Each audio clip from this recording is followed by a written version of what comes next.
കൊടിയത്തൂർ ഗ്രാമപഞ്ചായത്തിൽ 2026-27 സാമ്പത്തിക വർഷത്തെ ബജറ്റ് അവതരിപ്പിച്ചു. 36,1,98,646 രൂപ വരവും 33,95,74,424 രൂപ ചിലവും 2,06,24,222 രൂപ മിച്ചവും പ്രതീക്ഷിക്കുന്ന ബജറ്റാണ് ഗ്രാമപഞ്ചായത്ത് വൈസ് പ്രസിഡന്റ് സുജ ടോം അവതരിപ്പിച്ചത്. കാർഷിക മേഖലയ്ക്കും ഉൽപ്പാദന മേഖലയ്ക്കും പശ്ചാത്തല മേഖലയ്ക്കും പട്ടികജാതി പട്ടികവർഗ വിഭാഗങ്ങളുടെ ഉന്നമനത്തിനും മികച്ച പരിഗണനയാണ് ബജറ്റ് നൽകിയിരിക്കുന്നത്. കൊടിയത്തൂർ ഗ്രാമപഞ്ചായത്തിലാണ് 2026-27 സാമ്പത്തിക വർഷത്തെ ബജറ്റ് അവതരിപ്പിച്ചത്. 36,1,98,646 രൂപ വരവും 33,95,74,424 രൂപ ചിലവും 2,06,24,222 രൂപ മിച്ചവും പ്രതീക്ഷിക്കുന്ന ബജറ്റാണ് ഗ്രാമപഞ്ചായത്ത് വൈസ് പ്രസിഡന്റ് സുജ ടോം അവതരിപ്പിച്ചത്.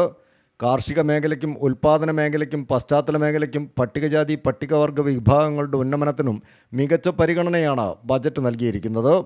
ശാരീരിക വെല്ലുവിളികൾ നേരിടുന്ന കുട്ടികൾക്ക് വേണ്ടി പന്നിക്കോട് പ്രവർത്തിക്കുന്ന ഓട്ടിസം സെൻറ്റർ മാതൃകാ കേന്ദ്രമാക്കി മാറ്റൽ, കൊടിയത്തൂരിലെ ഈ ഉസൻ മാസ്റ്റർ സ്മൃതി കേന്ദ്രം പുനർനിർമ്മിച്ച് വിദ്യാർത്ഥികൾക്കും യുവജനങ്ങൾക്കുമായി ലൈബ്രറിക്ക് പുറമെ ഡിജിറ്റൽ ലൈബ്രറിയും കോൺഫറൻസ് ഹാളും കലാകേന്ദ്രവുമാക്കി സജ്ജീകരിക്കുന്നതിനും പ്രത്യേക പദ്ധതി, 5 വർഷം കൊണ്ട് വനിതകൾക്കായി 200 വ്യവസായ സംരംഭങ്ങൾ ലക്ഷ്യം വെച്ച് 25 ലക്ഷം രൂപയുടെ പദ്ധതി, സ്കിൽ ഡെവലപ്മെൻറ്റ് സെൻറ്റർ, സ്കൂൾ വിദ്യാർത്ഥികൾക്കായുള്ള കുതി സമഗ്ര വിദ്യാഭ്യാസ പദ്ധതി, 24 മണിക്കൂർ പാലിയേറ്റീവ് പരിചരണത്തോടൊപ്പം കിഡ്നി സംബന്ധിച്ചുള്ള രോഗങ്ങൾ കാരണം ഡയാലിസിസ് ചെയ്യുന്ന രോഗികൾക്ക് ഡയാലിസിസ് കിറ്റ്, കാർഷിക മേഖലയിൽ നേരിടുന്ന വന്യമൃഗശല്യം പരിഹരിക്കുന്നതിന് സോളാർ ഫെൻസിംഗ്, കൊടിയത്തൂർ കോട്ടമൊഴിക്കടവിൽ നീർനായ ശല്യം പരിഹരിക്കാൻ ഫെൻസിംഗ് തുടങ്ങിയവയാണ് പ്രധാനപ്പെട്ട പദ്ധതികൾ.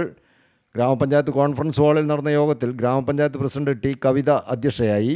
സ്റ്റാൻഡിംഗ് കമ്മിറ്റി ചെയർപേഴ്സൺമാരായ കസ്ന ഹമീദ്, അഹമ്മദ് കുട്ടി പൂളത്തൊടി, ആയിഷ ചാലപ്പുറം, ഗ്രാമപഞ്ചായത്ത് അംഗങ്ങളായ C Harish, Muhammed Yusuf, P Kutty Hassan, S A Nasar, K V Niyas, secretary O A Ansu തുടങ്ങിയവർ ചർച്ചയിൽ പങ്കെടുത്ത് സംസാരിച്ചു. News bureau, Mukkam.